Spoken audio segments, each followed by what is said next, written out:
दोस्तों, आज की जो मीटिंग रखी गई है, एक छोटा सा इश्यू चल रहा था, काफी समय से चल रहा था कि जो पूट कला स्पोर्ट्स कॉम्प्लेक्स है उसमें प्रैक्टिस कुछ सिलेक्टेड आदमी ही कर सकते हैं। उसमें पिछले 5-6 साल से लगातार झगड़ा भी चल रहा था, काफी दिक्कतें हो रही थी, रोज पुलिस का आना, और उस पे भी वही आदमी जा सकता था जो अपना अधिकार जानता है या किसी की सिफारिश लगा दी। अब जो लड़ाई चल रही है वो लड़ाई इस बात की है कि जो आदमी प्रैक्टिस करना चाहता है, आर्मी में जाना चाहता है, किसी गेम में, किसी स्पोर्ट्स में जाना चाहता है, तो उसको किसी की सिफारिश की जरूरत ना पड़े। उसका मन करता है कि मैं प्रैक्टिस करूं, तो जो सरकार ने स्पोर्ट्स कॉम्प्लेक्स बनाया इतना सुंदर, वो वहां पे जाके प्रैक्टिस करे। वो जगह किसी के बाप की नहीं है, किसी ने खरीद के नहीं बना रखा। जमीन जनता की होती है और जितने काम हो रहे हैं वो जनता के लिए हो रहे हैं। हमारे टैक्स का पैसा किसी के बाप का पैसा नहीं है। हमने टैक्स दिया, उसी टैक्स को हमारे ऊपर खर्च किया गया। लेकिन कुछ लोग समझते हैं कि ये पैसा हमारे बाप का है, तो ये बता दें कि ऐसा किसी के बाप का नहीं है। पैसा सरकार के पास जो जमा होता है वो जनता का पैसा, जनता के टैक्स का पैसा है। उसी टैक्स से हमारे लिए सुविधाएं दी जाती हैं। लेकिन कुछ लोगों का घमंड, कुछ लोगों की अपनी इच्छा इतनी बड़ी हो गई कि उन्हें आम आदमी नहीं दिख रहे। और उस ट्रैक पे तो ऐसा हाल हो गया है जैसे कुछ लोग खाते हिंदुस्तान का और गाते पाकिस्तान का है ना, तो वही काम यहाँ हो गया है। प्रैक्टिस ऊंट में करते हैं स्पोर्ट्स कॉम्प्लेक्स पे, और इसी क्षेत्र के लोगों को गुंडा बताते हैं, गालियां देते हैं, और अब तो नई नई बातें बोलते हैं कि फोटो खींच रहे थे लड़कियों के, ये कर रहे थे, वो कर रहे थे। क्या कोठियों में रहने वाले या अमीर आदमी ही वो हैं? हमने कल ही देखा था एक लड़की बाहर देश में भी पढ़ के आई, सब कुछ है, वकालत के पता नहीं कौन कौन से उसने कोर्स कर लिए, लेकिन एक सिक्योरिटी गार्ड से कितनी बदतमीजी से बात करती है। तो अमीर घरों में रहने से कोई तमीजदार नहीं हो जाता। हम सब परिवार वाले हैं, हमारे बच्चे अच्छे हैं। अगर जो कोई गलत करता है तो उसको सजा मिले, उसके हम हमेशा हक में रहते हैं। गलत का हम कभी समर्थन ना किया है ना करेंगे। वहां पे छोटी छोटी दिक्कतें चल रही हैं। अजय है, आर्मी की ट्रेनिंग कराता है। बहुत सारे लोग यहाँ पे बच्चों के लिए सामाजिक काम करते हैं। धन्नू भाई ने इतने दिन कबड्डी खिलाई, प्रैक्टिस कराई, सब कुछ करते रहे। लेकिन अब क्या हो गया कि ये नहीं करा सकते, ये बच्चे नहीं कर सकते। क्यों नहीं कर सकते? सुबह रोड पे भीड़ लगी रहती है बच्चों की और वहां पे खाली पड़ा रहता है। कारण अपने सिलेक्टेड लोगों को ही प्रैक्टिस कराई जाएगी। यहाँ के लोग नहीं आ सकते, कहते हैं एथलीट आएंगे। अरे घुसने ही नहीं दोगे तो एथलीट बनेंगे कहां से भाई? जब आप ट्रैक पे किसी को घुसने ही नहीं दोगे तो एथलीट कहां से बनेंगे? यहाँ पे सेक्टर 20 के साथी बैठे हैं, आप में से कितने लोग ट्रैक पे जाते हैं?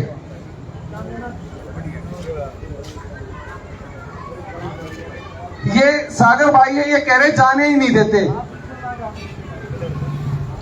जब नहीं बना था ना, जब खाली स्कूल में था तब भले चले जाए, तो ट्रेनर चला जाते। अब आपको कितने दिन, कब गए थे आप ट्रैक पे? लगभग समझ लो महीना भर पहले। मना कर दिया?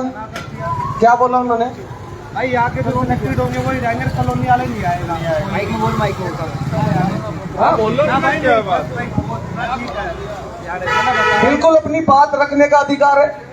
सागर भाई का, मैं प्रधान जी अभी मेरे से बात कर रहे थे, प्रधान जी ने बताया एक दिन मैं सुबह चला गया तो मुझे बाहर से ही भेज दिया कि यहाँ पे एंट्री नहीं है। तो एक ऐसा माहौल बन गया है। अब लड़ाई यही है कि ये इस क्षेत्र का ट्रैक है, हमें कोई दिक्कत नहीं है। बच्चे कहां से आ रहे हैं, प्रैक्टिस कर रहे हैं, करो। पूरा देश हमारा है और वहां इस देश में रहने वाले नागरिक भी हमारे भाई बहन हैं। लेकिन हमारे साथ सौतेला व्यवहार नहीं चलेगा। इस क्षेत्र के बच्चे भी वहां प्रैक्टिस करेंगे। ये नहीं है कि जो पैसे वाला है या जो पैसे देता है वही प्रैक्टिस करेगा। और हम चाहते हैं तो झूठे केस लगवा दिए जाते हैं, लेकिन झूठे केस कितने ही लगे, एक है, ये तो 10 लगवाओ, कोई दिक्कत नहीं है, हम झूठे केसों से नहीं डरते। और इसी उसमें आज हमारे अशोक भाई हैं जो सेक्टर 20 में बच्चों के लिए, बच्चों के उद्धार के लिए हमेशा काम पे लगे रहते हैं। धन्नू भाई हैं, प्रधान जी हैं, ये सभी साथी आज यहाँ पे इस मीटिंग में जुड़े हैं। और सेक्टर 20 का जो ये तबका जो स्पोर्ट्स की तरफ और आर्मी में भर्ती होने के लिए पूरा दिन यहाँ पे कहते रहते हैं, एक दिन सिर्फ समय लेने के लिए अजय अपने बच्चों को लेके गया, ट्रैक पे घुसने नहीं दिया। ट्रैक पर जब तक मैं नहीं गया, ट्रैक पे नहीं घुसने दिया। मात्र 15 मिनट का काम था। ऐसा व्यवहार किया जाता है बच्चों के साथ जैसे ये पता नहीं कहां से आ गए, वो कौन सी दुनिया के हैं और ये कौन सी दुनिया से आ गए। तो बड़ा दुख होता है कि एक गुरु कहलाने के लायक नहीं रह जाता जब वो भेदभाव करने लग जाता है। गुरु वो होता है जो हर बच्चे को एक नजर से देखे। गुरु वो होता है जो हर बच्चे को प्यार करे, अमीर हो गरीब हो, और जो बच्चा पीछे रह जाए उससे उस पर सबसे ज्यादा ध्यान दे। लेकिन यहाँ पे ये हो रहा है सिर्फ अमीरों का है जी, गरीबों का कोई नहीं है। और कहा जाता है हम गरीब हैं, हम यहाँ पे वो करते हैं। चलो ये कहने दो, लेकिन अब ये लड़ाई है, मैं चाहूंगा कि आप लोगों का इसमें, मैं प्रधान जी से कहूंगा खड़े होकर अपने शब्द रखें और इस लड़ाई को आगे बढ़ाएं।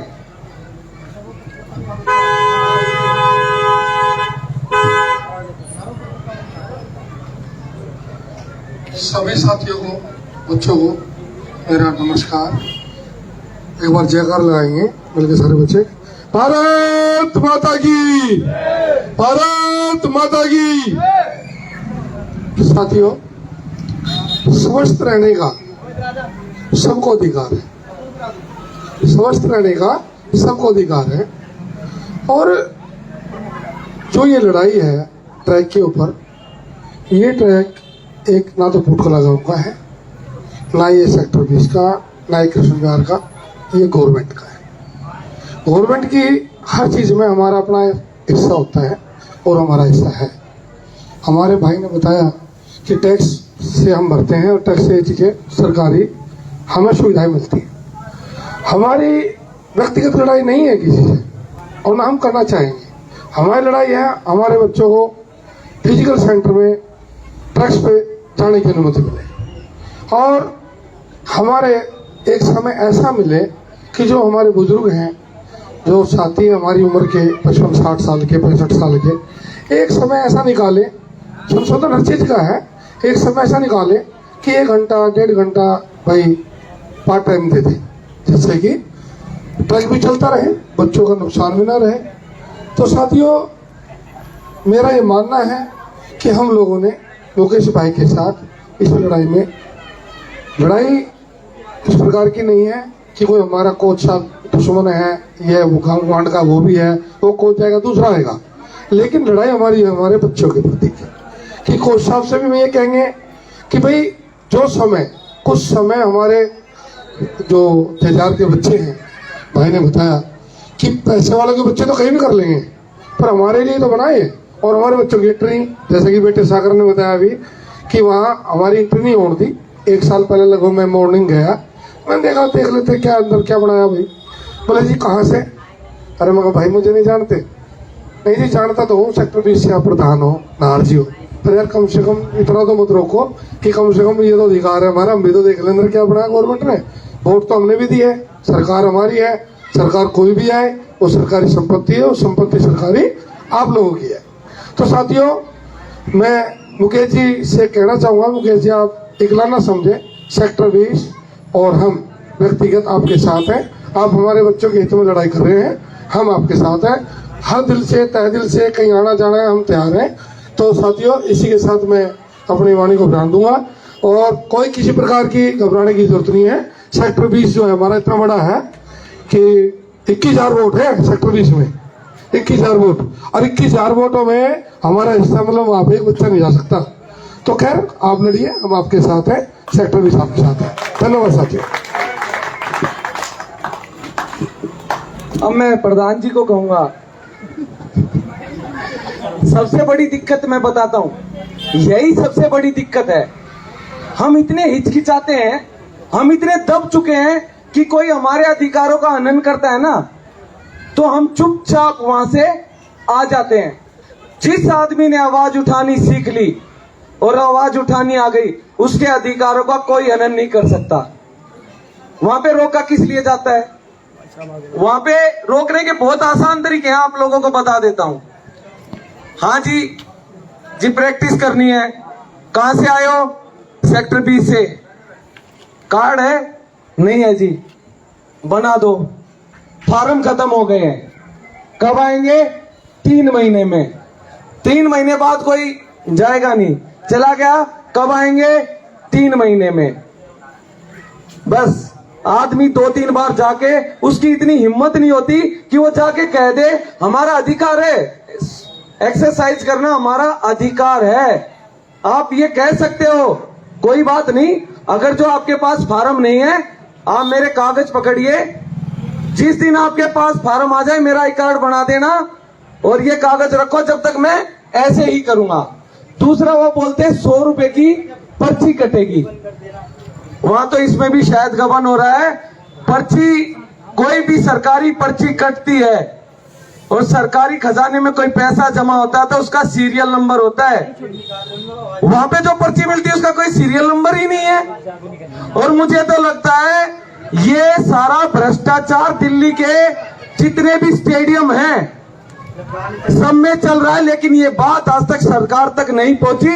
इसको उठाने का काम भी हमने शुरू कर दिया है कि कितने स्टेडियमों में कितने पैसे सरकारी खजाने में ये जमा करा रहे हैं और उस सरकार को गुमराह किया जा रहा है जो सरकार खिलाड़ियों को करोड़ों रुपए दे रही है। वो सरकार क्या साल में 5-6 लाख रुपए पूरे दिल्ली से इकट्ठा होते होंगे? क्या वो सरकार 5 लाख रुपए की भूखी है? जो सरकार करोड़ों रुपए दे दे, वो सरकार 5 लाख रुपए की भूखी है? एक स्टेडियम से कितना पैसा चला जाता होगा? 10,000, 15,000, 20,000, 30,000, 40,000, 50,000, इससे ज्यादा तो नहीं जा सकता। जब 5-10 लाख रुपए इकट्ठा हो रहे हैं तो क्या बना? ये कि ये पहले नहीं था ये रूल, शायद ये रूल भी किसी लोगों ने, कुछ एक गिरोह जो चल रहा है उन्होंने बनाया कि इसका बहाना बना के एंट्री नहीं दी जाएगी। तो दोस्तों लड़ाई आपकी है, मुझे कोई किसी का बाप नहीं रोक सकता। वहां मेरा जब मन करेगा प्रैक्टिस करने का जाके प्रैक्टिस करता हूं और करूंगा। किसी के बाप पे इतनी ताकत नहीं कि मेरे जो अधिकार हैं मुझसे छीन ले। बाबा साहब अंबेडकर ने ये अधिकार हमें दिए हैं और अपने अधिकारों को नहीं पहचानोगे तो दुनिया ऐसे ही आपके साथ अत्याचार करेगी। ये भी एक अत्याचार है। एक बच्चा फ्री में 50-100 बच्चों को नौकरी लगवा चुका है, लेकिन अगर जो प्रैक्टिस के लिए बच्चे चले जाएं तो प्रैक्टिस तो छोटा समय नहीं लेने देते। क्यों भाई? इनमें क्या कमी है? मंदिर बना दिया रास्ता रोकने के लिए, गलत नीयत से गलत काम। ये नहीं पता परमिशन ली नहीं ली, किस एजेंसी ने पैसे पास किए नहीं किए। बड़े अधिकारियों की सेटिंग है, पैसा वहां भी पहुंचता है, कमीशन खाते हैं हर चीज में। हमने कोई मुद्दा नहीं उठाया। 5 रुपए की ट्रॉफी, 5 रुपए का मेडल और 15 रुपए की ट्रॉफी। ये बेवकूफ समझते हैं 5 रुपए का मेडल, 15 रुपए की ट्रॉफी। बिल निकलवाया 500 रुपए का मेडल, 1500 की ट्रॉफी। अरे बेवकूफ है क्या भाई? नकली बिल 5% पे 10% पे बनते हैं। मुझे नहीं पता क्या, मुझे नहीं पता कहां कहां से नकली बिल बनवाते हैं और कहां कहां पे ये लगते हैं और कौन कौन इसमें कमीशन खाता है। हमें नहीं पता क्या? हमें सब पता है, लेकिन हम व्यस्त हैं अपने जीवन में, अपनी समस्याओं में, अपने परिवार को आगे बढ़ाने में, अपनी प्रैक्टिस करने में। और ये लोग समझते हैं ये बेवकूफ है, इन्हें कुछ नहीं पता। उन्हें ये नहीं पता आप बेवकूफ समझे। आपका अधिकार, आप हमें बेवकूफ समझ लें, लेकिन बेवकूफ बनाइए मत। हम बेवकूफ नहीं है, हम सब समझते हैं, और जो आप काम कर रहे हैं वो भी हम समझते हैं। हमें रोकने के लिए आप जितनी ताकत लगा रहे हैं, जितना आप कितनी ताकत लगा लीजिए, क्षेत्र के लोग वहां प्रैक्टिस करेंगे, जाएंगे, मेडल भी लेके आएंगे और अपना अधिकार भी लेंगे। आप कितनी ताकत लगा लीजिए, ये लड़ाई ऐसे जारी रहेगी। अभी तक मुझे लगता था कि सेक्टर 20 का जो साथी हैं, जो हमारे सेक्टर 20 के, वो इस चीज में आगे नहीं आए हैं, लेकिन आज प्रधान जी ने खुद से कहा कि हम साथ हैं, हर चीज में साथ हैं। और अशोक भाई हैं, तन्नू भाई हैं, अजय है, बहुत सारे हैं, इतने साथी हैं, नाम लेंगे तो काफी समय लग जाएगा नाम लेने में, जो समाज के लिए काम करते रहते हैं। उन सबका सहयोग मिला है। इस लड़ाई को और मजबूती से लड़ेंगे। और मैं धनराज भाई से कहूंगा कि जो आपकी फेडरेशन है, जो जिन बच्चों को आप प्रैक्टिस कराते हैं, उसके नाम से भी एक लेटर दें और बताएं कि कितने बच्चों को वहां प्रैक्टिस करने दिया जाता है। तो इस चीज को तो हम लड़ते रहेंगे, कोई दिक्कत नहीं है।